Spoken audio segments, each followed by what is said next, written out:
மனிதானே மகத்தானவன், மனிதானே மகத்தானவன், மனிதானே மகத்தானவன். அனைவருக்கும் வணக்கம். பதிவுக்கு போகிறதுக்கு முன்னாடி இது வரைக்கும் நம்ம சேனல் சப்ஸ்கிரைப் பண்ணலைன்னா சப்ஸ்கிரைப் பண்ணுங்க. அண்ணாமலை அவர்கள் முருகன் மாநாட்டில் நிறைய விஷயம் சொன்னார். அதில் குறிப்பாக 2 விஷயம் அதாவது நிதி வேண்டாம், சாமி மட்டும் வேண்டும் அப்படிங்கிற சொன்ன ஒரு விஷயம்.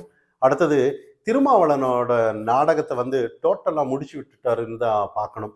இது 2 விஷயம் பார்க்கறதுக்கு முன்னாடி, அதாவது அண்ணாமலை அவர்கள் அமித்ஷா வரும்போது இதுக்கு முன்னாடி மதுரையில் நிறைய நல்ல அங்கே வந்த தொண்டர்கள் அந்த அளவுக்கு ஒரு உற்சாகமாக சில வரவேற்பு கொடுத்துருந்தாங்க. ஆனால் நிறைய பேர் வன்மத்தை அந்த இடத்துல அதுக்கப்புறம் செய்திகளாக சொல்லியிருந்தாங்க. அதாவது அண்ணாமலை அவரோட வார் ரூம் இந்த மாதிரி ஆட்களை செட் பண்ணி இந்த மாதிரி காசு கொடுத்து கூப்பிட்டு அந்த ஒரு எழுச்சியை செஞ்சுருக்காங்கன்ற மாதிரி ஒரு கருத்து சொல்லியிருந்தாங்க. ஆனால் இங்கே இந்த இடத்துல மதுரையில் இதே முருகன் மாநாட்டில் கிட்டத்தட்ட 5 லட்சம் பேர் வந்திருக்காங்க. அங்கே உட்கார்ந்துட்டு இருக்கிறவங்க அண்ணாமலைங்கிற ஒரு பேர் சொன்ன உடனே உண்மையிலேயே சொல்லக்கூடாது, அந்த அளவுக்கு ஒரு வரவேற்பு கொடுத்ததை நம்ம கவனிச்சோம். அப்போ இந்த இடத்துல கேள்விகள் இல்லைன்னா, இந்த இடத்துலையும் கூட இந்து முன்னணி நடத்திருக்கிற இது, அதாவது பாஜக நடத்தின ஒரு இது, இந்து முன்னணியர் நடத்தின ஒரு மாநாடு, இந்த இடத்துல அண்ணாமலையை காசு கொடுத்தா கூட்டிட்டு வந்திருக்கிறாரு. அந்த அளவுக்கு ஒரு வரவேற்பு, அந்த அளவுக்கு ஒரு உற்சாகம், இதெல்லாம் பார்க்கப்படும் போது இன்னொரு எம்ஜிஆர் வந்துட்டாரோ அப்படிங்கிற, இன்னொரு ஜெயலலிதா அம்மையார் வந்துட்டாரோ அப்படிங்கிற மாதிரி இங்க ஒரு மக்கள் நாயகன் அப்படின்னு நம்ம கொண்டாடுறதை நம்ம பார்க்கலாம். ஆனா இதெல்லாம் தாண்டி இன்னைக்கு எதிர்கட்சிங்க ஏதோ ஒரு வன்மத்தை இங்க கக்கிட்டு இருக்கிறது பார்க்கும்போது உண்மையிலேயே பார்க்கறதுக்கு உண்மையிலேயே சந்தோஷமா இருக்கு. ஏன்னா இது வரைக்கும் அப்படி இல்லையே. இவங்க ஆடின ஆட்டத்தை தான் நம்ம எல்லாம் பார்த்துட்டு இருந்தோமே ஒழிய, இவங்க கதறலை இன்னைக்கு பார்க்கும்போது உண்மையிலேயே இந்த முருகன் மாநாடு உண்மையிலேயே முதற் தொடக்கம் அப்படின்னு கூட நம்ம சொல்லலாம். இதுக்கப்புறம் நிறைய எழுச்சிகள் வர்ற காரணமா இருக்குன்னு நம்ம பார்க்கப்படலாம். அதோட இன்னொரு விஷயம் இருக்குல்ல, இன்னைக்கு அண்ணாமலை வந்ததுக்கும் மக்கள் கொண்டாடுறதுக்கும் இந்த முருகன் மாநாட்டுக்கும் நிறைய இது ஒரு தொடக்கமா அமையுங்கிற மாதிரி தான் இன்னைக்கு மக்கள் மத்தியில பேசப்பட்டுட்டு இருக்காங்க. இதெல்லாம் தாண்டி மக்களிடையே ஒரு நம்பிக்கை வந்தது நம்ம கண்கூடா பார்க்கலாம்.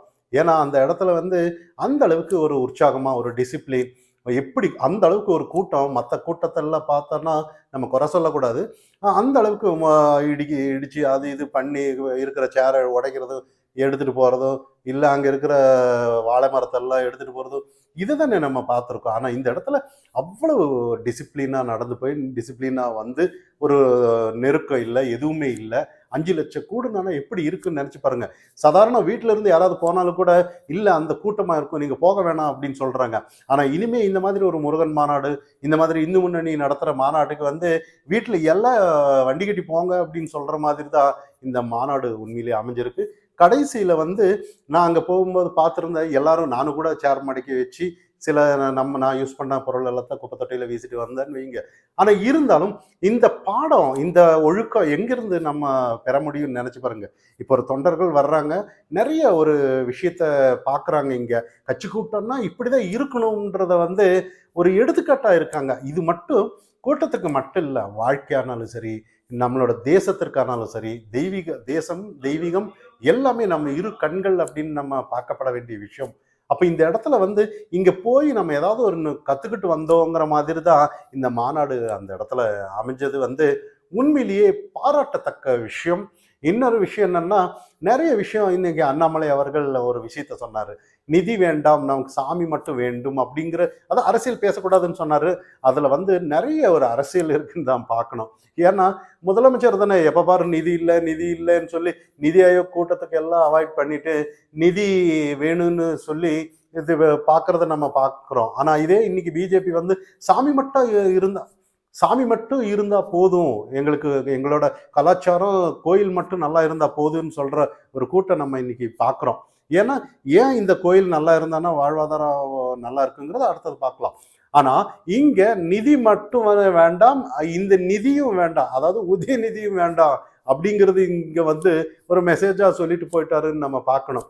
ஏன்னா அந்த அளவுக்கு ஒரு இந்து கலாச்சாரத்தோட வன்மத்தை கட்டமைத்து விட்ட திராவிட கட்சி இன்னைக்கு தமிழகத்திற்கு ஒரு கேடுதான் நம்ம பார்க்கணும்.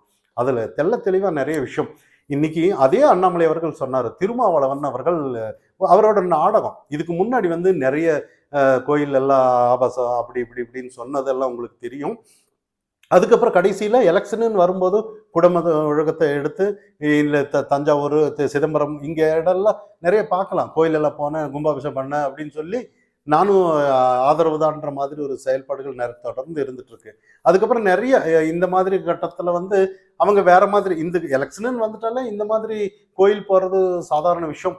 இருந்தாலும் இந்த இடத்துல வந்து அண்ணாமலை சுட்டிக்காட்டி சொன்னார், திருநீரை அழிச்சு இந்த மாதிரி அவர் வந்து செல்ஃபி எடுக்கும்போது நிறைய விஷயம் இருக்கும்போது இவங்களே நாளைக்கு ஓட்டு பிச்சை எடுக்க வருவாங்க அப்படின்னு சொன்னார். அந்த ஓட்டு பிச்சைங்கிறது வந்து உண்மையிலேயே இன்னைக்கு வந்து அவங்களுக்கு வயிறு எரியுதுன்னு தான் நம்ம பார்க்கப்படணும். ஏன்னா அவங்களுக்கு நிம்மதியே இல்லை. ஏன்னா திருமாவளவன் அவர்களுக்கு செல்வாக்கே இழந்துருச்சுன்னு நான் பார்க்கணும்.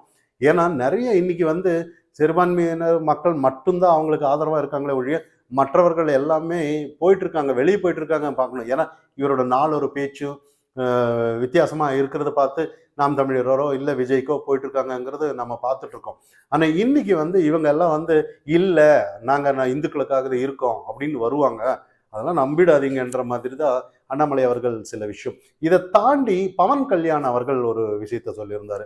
அதாவது இங்க பாருங்க, ஒரு 2 பேர் பேசுறது வந்து எவ்வளோ ஒரு இந்த முருகன் மாநாடு எப்படிப்பட்ட ஒரு மகத்தான மனிதர்களை கொண்டு வந்திருக்குன்னு பாருங்க. சனாதனத்துக்கு எதிராக இனிமேல் யாராச்சும் பேசினான்னா செருப்பு கட்டி செருப்பு எடுத்து நான் அடிப்பேன்ற மாதிரி செருப்பு இப்போ காட்டினேன், நெக்ஸ்ட் பேசினா அடிப்பேன்ற அளவுக்கு சில விஷயம்தான். ஆனால் இப்படிப்பட்ட மனிதர்கள் தான் நமக்கு வேணும்ங்கிற மாதிரி. ஏன்னா ஒரு கட்டத்தில் நம்மளோட முத்துராமலிங்க தேவர் ஐயா இதே விஷயத்த சொல்லியிருந்தாரு. இந்த மாதிரி நம்ம வந்து சிதம்பரம் அதாவது மீனாட்சி அம்மனுக்கு இது வரைக்கும் வந்து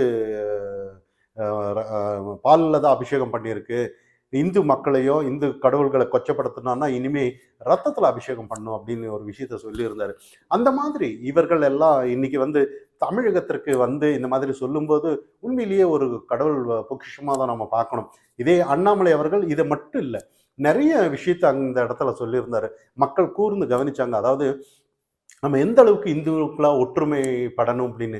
நமக்கு எதிரிக்குத எதிரியை ஒழிய நம்மளுக்கு நண்பர்களா பாவிச்சா எல்லாருக்குமே நம்ம நண்பர்கள் தான் அப்படின்ற மாதிரி. இஸ்ரேல் எடுத்துக்காட்டா எடுத்து சொன்னார். ஒரு சிறிய நாடு இஸ்ரேலு, 0.2 விழுக்காடு தான் இருக்கு, ஆனா சுத்தி இருக்கிற 4 தேசத்தை எதிர்க்குது. ஏன் எதிர்க்குது அப்படின்னு கேட்டாங்க. அதாவது அவங்களோட கலாச்சாரம், அவங்களோட பாதுகாப்பு, அவங்களுக்காக அந்த மக்களே சேர்ந்து நிற்கிறாங்க, அந்த அரசோட நிற்கிறாங்க. எந்த அளவுக்கு ஒரு ஒற்றுமை. ஆனா இங்க இதே சில விஷயம் ஆபரேஷன் சிந்தூர் பத்தி, ஆபரேஷன் சிந்தூர் நம்ம அட்டாக் பண்ணோம்னா இங்க இருக்கிறவங்க எல்லாம் விமர்சனம் பண்றாங்க. அது எப்படிப்பட்ட அது இன்னைக்கு எல்லாருமே விமர்சனம் பண்ணவங்க எல்லாம் பதில் கொடுத்துட்டு இருக்காங்க இன்னைக்கு. ஏன் நாங்க வந்து பதில் கொடுக்க கூடாதா, இந்த அந்த உரிமை இல்லையா அப்படின்னு. ஆனா அதெல்லாம் தாண்டி இன்னைக்கு நாட்டுப்பற்று இருந்திருந்தாலும் நீ எதுக்குடா குரல் கொடுக்குற அப்படின்ற மாதிரி இருக்கு. அதாவது ஒரு நாடு இன்னொரு நாடோட சண்டை போடுது, அதுக்கு வந்து இங்கிருந்து வந்து நம்ம அரசை பார்த்தே கேள்வி கேட்குறாங்க. அதுவும் நீ ஒரு இனத்தை கேட்டு சுட்டிருக்காங்க நெத்தியில வச்சு. அப்போ இந்த அளவுக்கு ஒரு இன்னும் நிறைய பேர் நம்மளோட தேச விரோதிகள் எல்லாம் உள்ளூர்ல தான் சுத்திட்டு இருக்காங்க.